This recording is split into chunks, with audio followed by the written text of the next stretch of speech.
Olá pessoal, bem-vindos a mais um vídeo.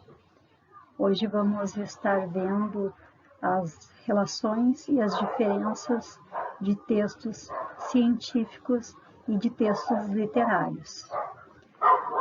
Então, essas duas abordagens, essas duas posições de texto nos ajuda a escolher a obra, a promover a leitura referente ao que está estudando no contexto atual em que se encontra a sala de aula, né? Então, o que são os textos científicos?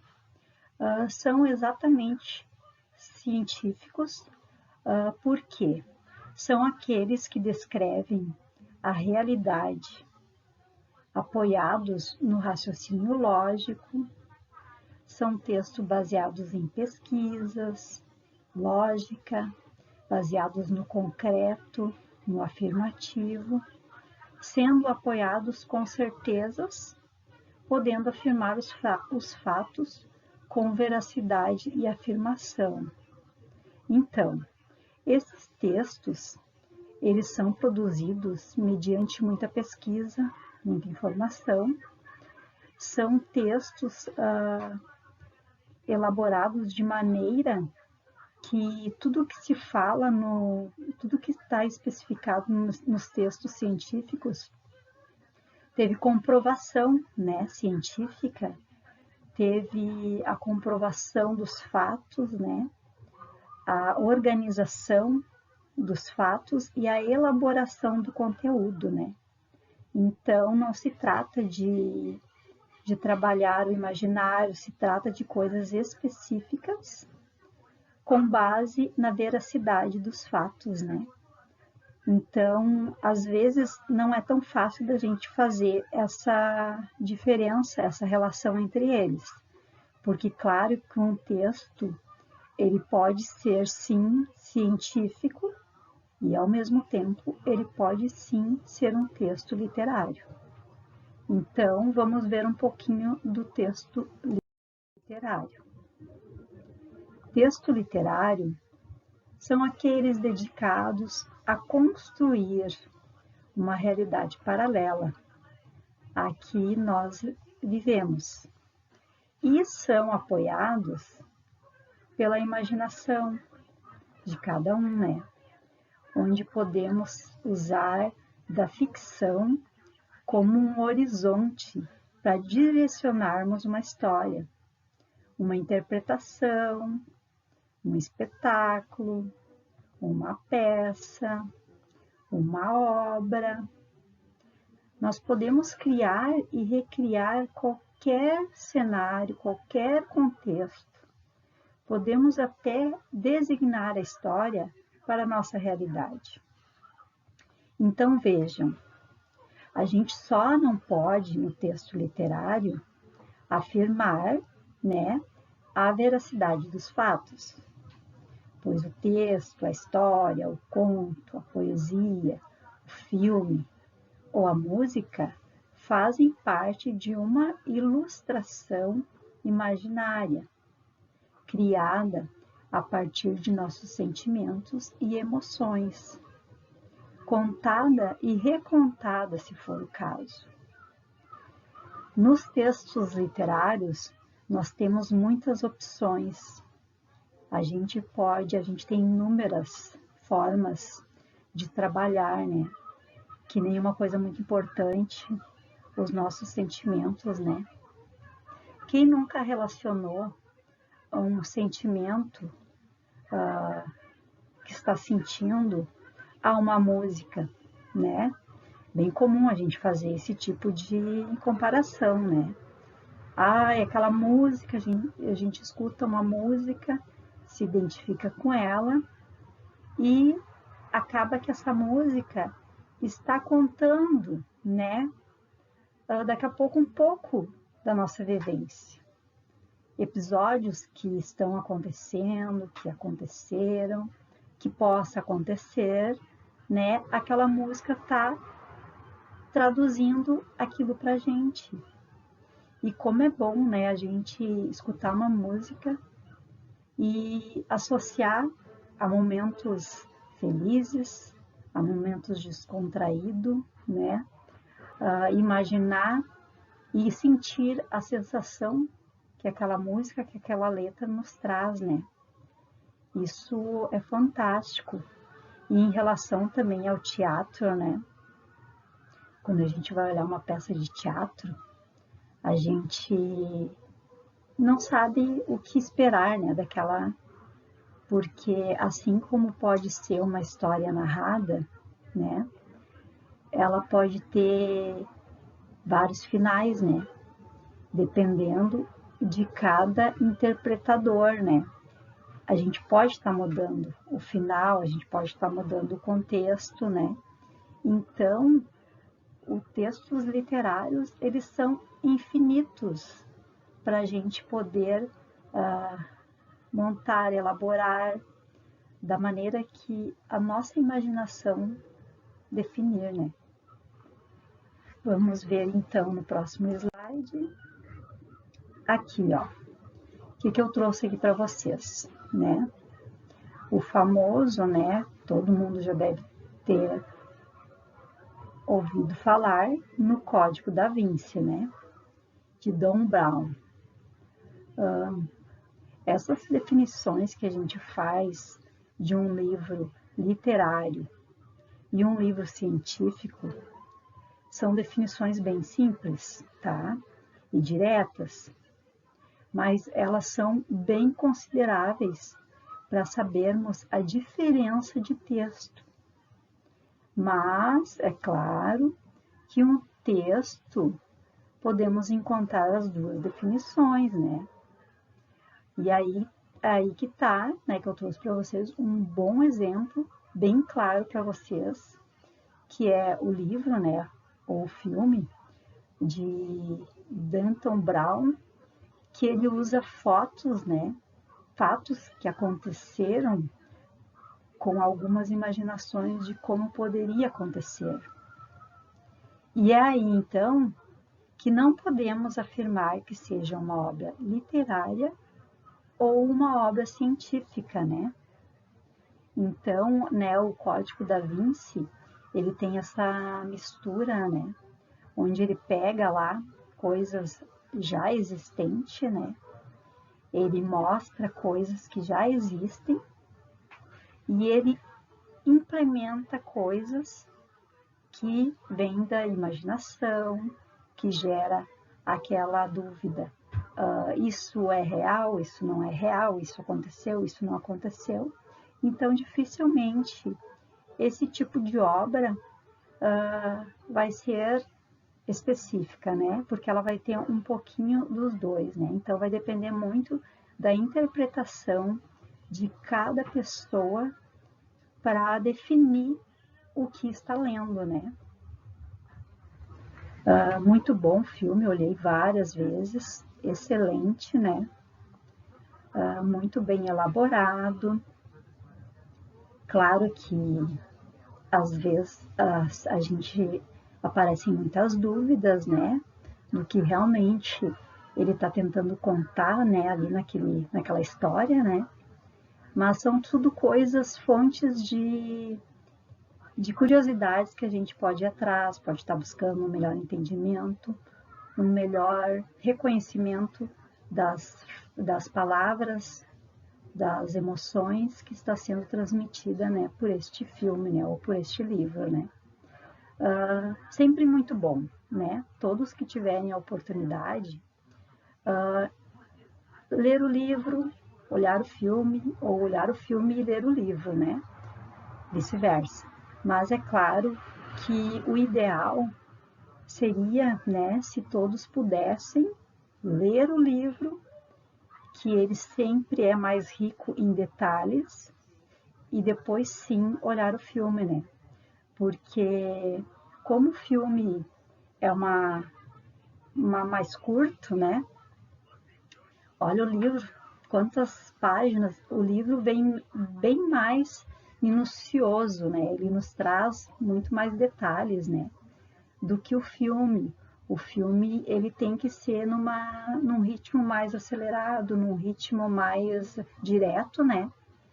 Então, quem tiver a oportunidade, né, de realizar aí uma leitura e depois estar olhando o filme, uma boa dica para vocês, tá? Vamos passar para o próximo. Então, exercendo a literatura na prática, né? Nós, como professores e professoras, a gente precisa estabelecer uma rotina diária de leitura de conteúdo escolhido pelos alunos, né? A gente tem que sempre deixar eles à vontade, a gente tem que saber perceber, né, o gosto deles, a preferência, qual tipo de obra, se tem preferência por algum autor, tá introduzindo também, aproveitando esse gatilho para estar falando, né, para eles um pouco de cada autor, principalmente os clássicos, né? A gente sempre dá lá uma pincelada, né, de um autor e outro, né, dos clássicos, para isso ir fazendo parte do dia a dia, fazendo parte do conhecimento, né? Conhecer a obra e conhecer os responsáveis pela obra. E através de estar conhecendo os responsáveis pela obra, a gente pode estar fazendo aí uma biografia, né, a respeito do escritor, né? Quais as características dele, o que normalmente ele busca mostrar nas obras que ele escreve, né? Isso é bem importante. Realizar debates sobre a obra, né? A gente traz a obra, a gente lê, toda a turma junto, e depois a gente abre um espaço para estar debatendo a obra, tá aí discutindo, né, as relações, as características, tá aí deixando a turma bem à vontade, né? Claro que com organização, né, com respeito, né? Sempre lembrando que todos podem contribuir, mas um de cada vez, né? A gente sempre tem que manter a ordem dentro da sala de aula, né?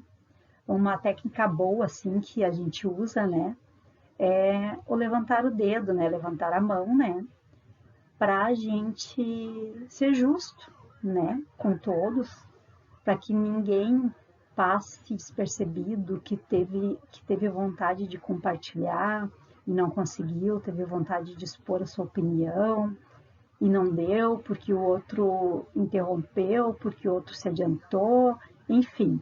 A gente tem que estar pensando nisso em sala de aula e tem que estar sempre observando, né, o que cada um quer participar e dar abertura para a participação de todos, né. Sempre com muito respeito, empatia, não julgar jamais, né, se algum determinado aluno, né, ou aluna expor alguma coisa e não sair, né, verbalmente correto. Então, a gente não deve de caçoar, né? A gente não deve né? A gente tem que ter um cuidado ali para estar incentivando e não daqui a pouco inibindo, né, essa criança de falar, de impor suas ideias, de impor, né, os seus pensamentos, os seus sentimentos, né? Então, sempre incentivar a criança, incentivar a participação, incentivar a leitura, né? Fazer as relações da leitura com a música, com a poesia, com o teatro e com as interpretações, né? Eu percebo muito assim que o trabalho de fazer teatro, né, de interpretar uma obra, isso é bem produtivo, é dinâmico, é cognitivo e ao mesmo tempo é divertido, né? Porque as pessoas vão separar os personagens da obra, aí cada um vai, eu me identifico com esse, eu me identifico com aquele, vão distribuir os papéis, né? E diante disso, vão elaborar o teatro, né? Que eles vão usar, vão se caracterizar respectivamente, conforme cada personagem, né? Podem estar usando utensílios, podem estar usando o material necessário, né? Para enriquecer, né, esse teatro, né? Porque sempre quando que se faz uma dinâmica de teatro, o que se espera? A gente espera ser surpreendido, né? Que aquele grupo nos surpreenda, onde ele consiga trazer para nós o inesperado, né? A criatividade, elaborar além do que a gente espera. E isso é fantástico, porque cada grupo vai querer dar o melhor de si. Cada grupo vai querer ser o melhor. O meu teatro foi o melhor. O meu, né? Então vai ter aquela disputa saudável, né? Entre a turma, que é gostoso, que é uma competição saudável. Então, a opção de teatro, ela é muito bem-vinda, né? A gente gosta muito de trabalhar com teatro, a música também, né? Escutar uma letra de uma música, expor o significado para nossos alunos, né? Esse tipo de ação que a gente pode estar fazendo na prática é um avanço, né? Para a gente estar aí alcançando vários gatilhos através da literatura, né? A gente está aí, ó, né? Pegando um gatilho para introduzir a música, a poesia, o teatro, as interpretações. Quem nunca, né, deu aquele medo assim, tem que fazer um teatro, meu Deus, como é que eu vou falar? Tenho muita vergonha, como é que eu vou me posicionar, né? Dá aquela travada assim. Mas depois que se começa a ensaiar, depois que se estabelece o personagem que vai fazer, a coisa vai deslanchando, vai ficando gostoso de fazer, vai ficando bom, porque aos pouquinhos a gente vai entrando naquele personagem, a gente vai trazendo aquilo para a nossa vida. E daqui a pouco, quando você vê, você está lá todo bem desenvolvido, né? Falando as falas do personagem, usando da sua expressão corporal e daqui a pouco, quando a gente nota, assim, tem pessoas que se destacam muito pelo seu modo de ser nas interpretações de teatro. E a gente acaba descobrindo características de nossos alunos, né? Acaba descobrindo ali verdadeiros atores, atrizes, por que não, né? Já ir plantando a sementinha, já ir trabalhando, né? Tem muitos que nos surpreendem, que estão lá quietinhos no cantinho e quando são cutucados, quando são, né, para fazer algo mais, dá aquela abertura para eles se mostrarem, né? Mostrarem suas habilidades.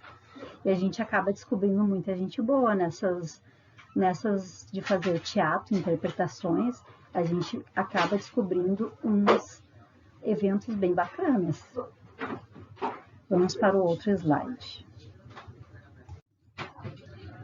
Então, né, falando de objetivos e técnicas de abordagem, né, o objetivo, que nem eu disse para vocês, é sempre incentivar em casa, na escola, no trabalho, num grupo de amigos, não importa o lugar. O nosso papel é sempre incentivar, né, a leitura, a literatura, né? Então, claro que isso cabe muito mais ao professor, né, tá inserindo na escola, né, que realmente a escola é o ponto de encontro, né, entre a criança e o livro. É lá onde praticamente começa essa amizade, né, começa essa, né, junção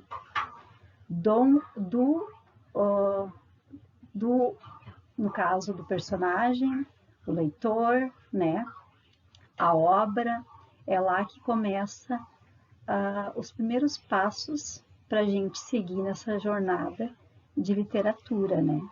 Então, também não é só na escola, a gente também não vai esperar só da escola, né? Que fale, que aborde a literatura, né? A gente vai estar fazendo isso em casa, com as nossas crianças, né? A gente vai estar incentivando, sempre que possível, ler um bom livro, escolher, né, uma história bacana, uma história que chame a atenção deles, né? Uma história divertida, uma aventura. Muitos até gostam de um dramazinho, assim, de um terrorzinho, né? Tem crianças que gostam, mas claro, uma coisa mais suave, uma coisa mais dinâmica, né? Não aquele terror, assim, né? Adulto, digamos assim, né? Então, a gente fica aí com essa missão, sabe? De em qualquer momento, em qualquer situação, incentivar a leitura, né?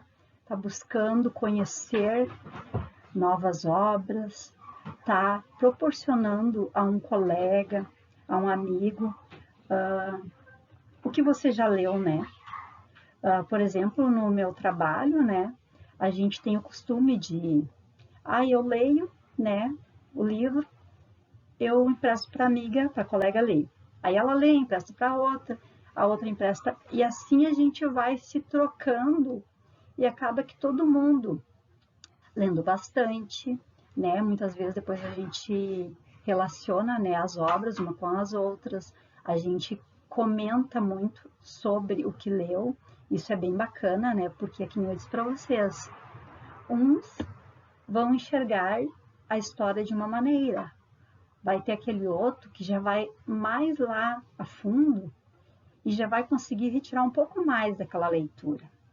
Já vai ter visto, né, ali nas entrelinhas, ali numa palavra ou outra, um significado a mais, né? Uma coisa a mais no texto. E essa troca que a gente pode estar fazendo daí, ela é, nossa, muito vantajosa, né? Porque é o mesmo livro, né? As mesmas letras, as mesmas palavras, só que vivenciadas em universos diferentes, né? Onde quando eu vou estar lendo o livro, eu vou estar inserida naquele universo. Então, querendo ou não, aquele universo vai ser da minha maneira, né? Mas é claro que o meu amigo, né, que o meu colega vai ler e talvez não vá se encaixar naquele universo, né? Mas não é assim, mas né? Então, nossa, isso nos leva assim a um universo infinito, né? De coisas que a gente pode estar criando, né? Abordando. Então é muito importante, até mesmo assim, que nem nos consultórios que a gente vai, que nem eu falei para vocês, espera numa fila, espera no outra. Ter um livro ali na bolsa é sempre muito bom, porque tu não sabe se tu vai esperar 5, 10, 15, 20 minutos. Eu já cheguei a parar em filas que eu fiquei 40 minutos parada.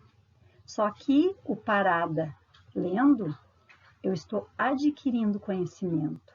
Eu estou adquirindo saber, né? Conhecer, aprendizado, né? Agora, se eu vou ficar ali 40 minutos esperando o tempo passar, esse tempo não passa nunca, demora muito. E parece que aqueles 40 minutos vão se transformando em uma hora e pouca, porque eu tô ali, né? Estou deixando de otimizar o meu tempo, né? Estou deixando de aproveitar ele, né? Que eu poderia estar lendo muitas coisas. Então, eu sempre carrego na bolsa um livro. Normalmente eu tenho um no trabalho, que eu deixo lá, que eu costumo na minha hora de intervalo sempre ler, né? Uma meia hora. Então, eu sempre tenho um livro lá. Aí eu tenho um na bolsa para quando eu vou nessas situações que eu coloquei para vocês, de que tem que esperar, né? E tenho em casa, né? Tá sempre ali do lado da minha cama, que eu também quando eu vou ali, dou uma lida, no outro dia eu leio, né, cada dia um pedacinho. E muitas vezes eu tô ali com 2, 3 histórias rolando, né, eu acompanhando essas leituras. E a gente fica ali, né, expectativa, vai agora, né, como é que vai ser, como é que vai terminar, né, esse livro, né. Já teve livros que eu imaginei que ia ser de um jeito e lá no final eu me surpreendi, porque o autor conseguiu reverter, né, aquele final, surpreendendo o leitor. Isso é fantástico, né? É a mais pura emoção que ele coloca ali no que ele está vivendo, né? Que tudo é possível, né? Na literatura tudo é possível, né? No conto de fadas, né? Que nem eu disse para vocês, né? Ai, né? Na maioria dos livros infantis, ai, foram felizes para sempre. Como é bom, né? A gente viver na inocência, né? A gente não vê maldade, a gente não vê, né? O pior das coisas e sim a gente vê as coisas boas, né? A gente enxerga ali, né? O mar de rosas, né? Um futuro brilhante. E é realmente isso que a gente tem que trabalhar com os nossos pequenos da educação infantil, né? A fantasia, o conto de fada, né? Esses sentimentos que nessa idade eles estão aflorecidos, né? Eles estão assim, eles são de uma ingenuidade, eles são de uma ternura que quanto mais a gente inserir esse livro literário de emoções para ensino, educação infantil, a gente vai ter um retorno muito grande depois quando eles avançarem para o ensino fundamental, né? Tá, pessoal? Então aqui a gente, né, conseguiu ver um pouquinho das técnicas de abordagem, né? Os objetivos aonde a gente quer chegar, né? Com tudo isso, né? A gente quer chegar em seres humanos, em adultos bem relacionados, em adultos muito bem socializados, com uma bagagem muito grande aí de interpretação, tanto de texto, quanto de vida, quanto de conversa, uma boa interpretação, um ótimo vocabulário, né? Que ele abranja cada vez mais o domínio de falar, de ler, de escrever, porque tudo isso está vinculado, né? Tudo isso é quase que impossível uma dessas coisas andarem sozinhas, né? Tudo anda entrelaçado, né? Oralidade, escrita, leitura, né? Então, vamos aí, né? Tá otimizando o nosso tempo, fica a dica, né, para vocês. Nem que seja um livrinho de bolso, aqueles pequenininho, deixa lá, carrega junto. Quando der um tempinho, vai lá e lê. Pode ser pequenas palavras, pode ser uma página ou 2, mas o importante é a gente ter a atitude, não, eu vou ler, né? Vou ler. Então, escolher uma coisa que vocês gostem e partir para a prática, né? Não ficar só no papel, que é bom ler, que é bom isso, que é bom aquilo. Não, vamos lá praticar, botar em prática, né? Então tá, me despeço aqui de vocês, né? Muito bom estar com vocês, né? Tá passando o que eu aprendi, né? Nesses anos de curso, né? Muita coisa que eu li, muita coisa que eu busquei, muita coisa que eu pesquisei. E é bom estar aqui compartilhando com vocês. Espero que estejam gostando. Qualquer coisa, só deixar ali no comentário, né? Qualquer dúvida, qualquer feedback, sempre aberta para feedbacks. Feedbacks também é crescimento, é desenvolvimento, né? Feedback, às vezes, pode nos levar tão longe quanto nós gostaríamos, né? O escutar as críticas, né? Porque no mundo da literatura, a crítica é, nossa, em primeiro lugar, né? Então, as obras, elas... Como seria se não tivesse as críticas, né? Claro, críticas construtivas, né?